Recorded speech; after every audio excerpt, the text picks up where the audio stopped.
عزیز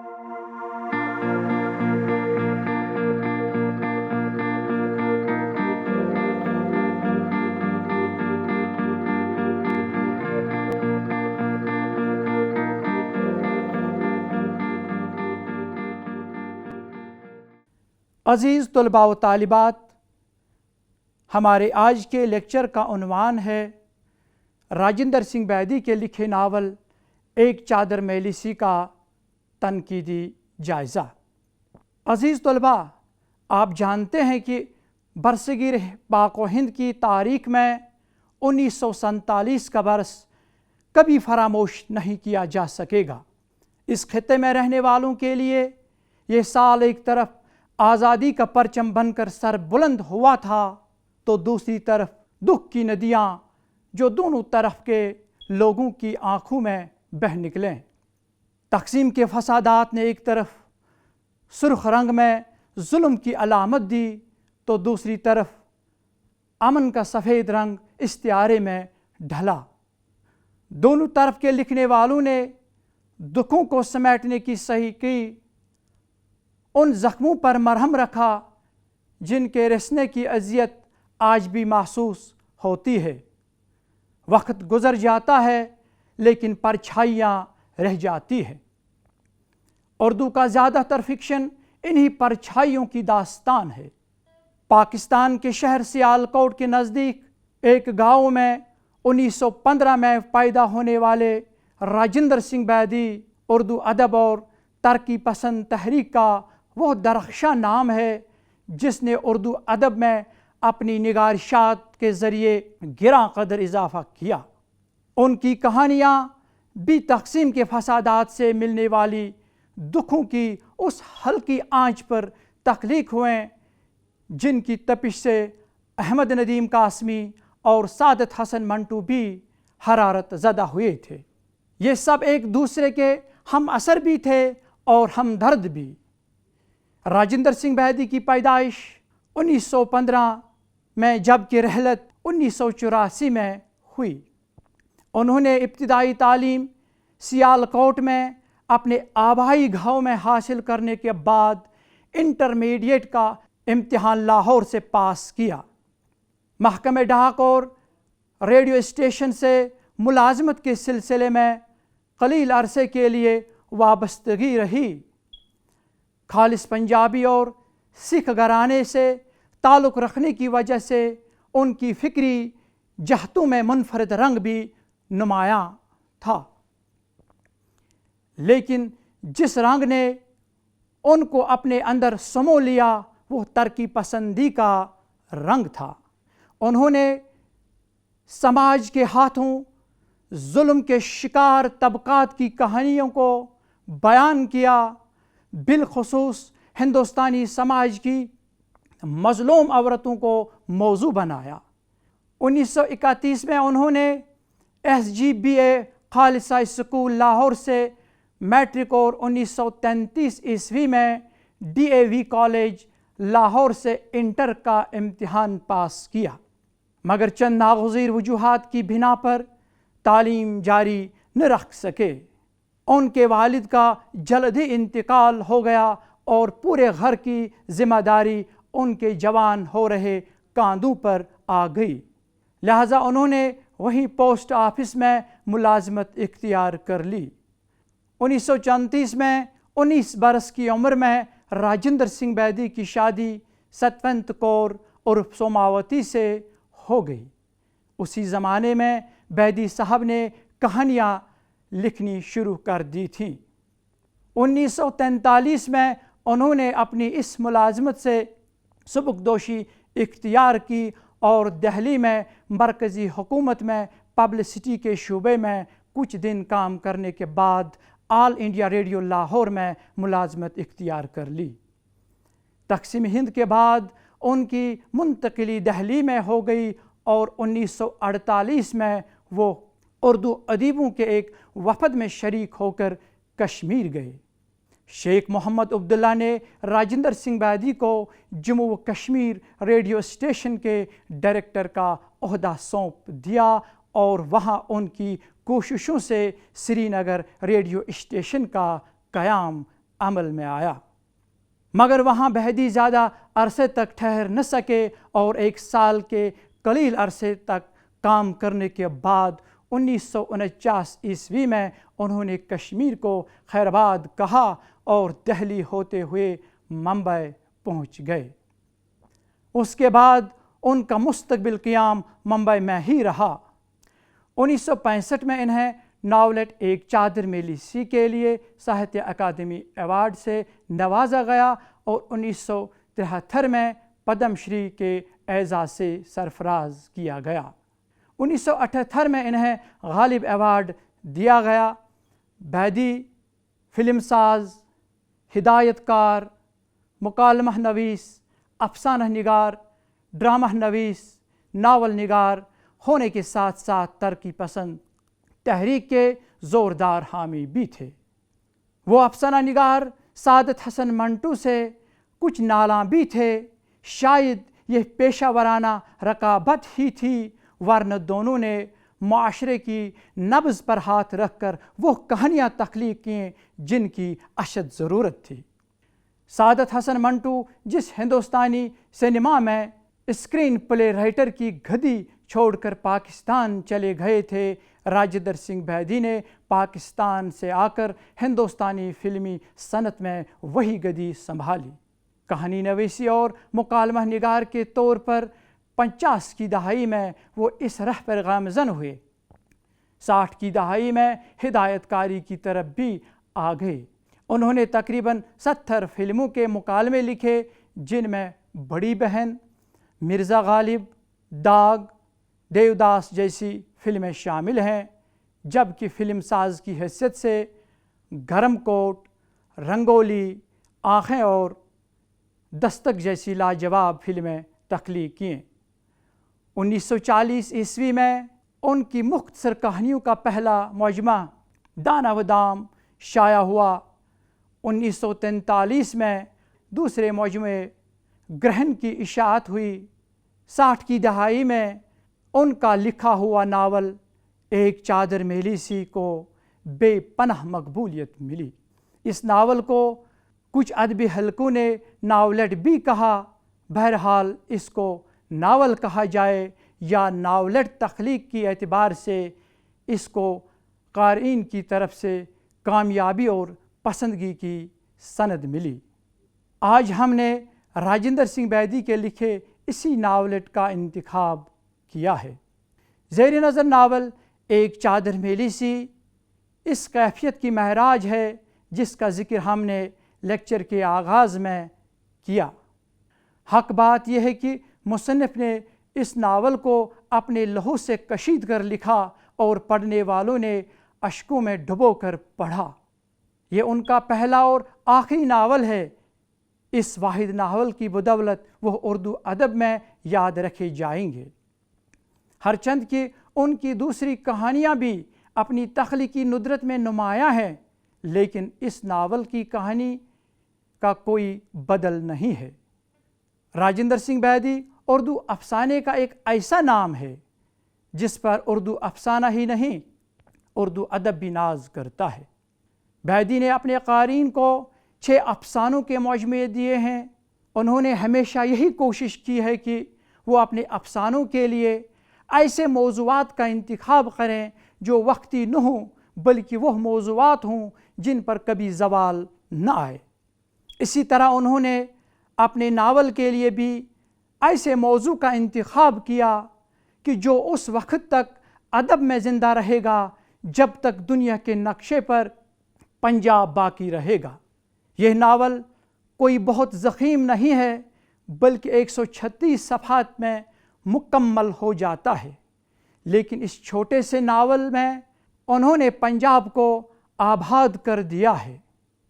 گاؤں کی بستی، بولی ٹھولی، گالی گلوچ، رہن سہن، رشتے ناطے، دوستی دشمنی، کلچر، رسم و رواج، زندہ کردار جو بظاہر فولاد نظر آتے ہیں لیکن اندر اندر ریشم کی طرف ملائم اور ستلج کے پانی کی طرح صاف دکھائی دیتے ہیں۔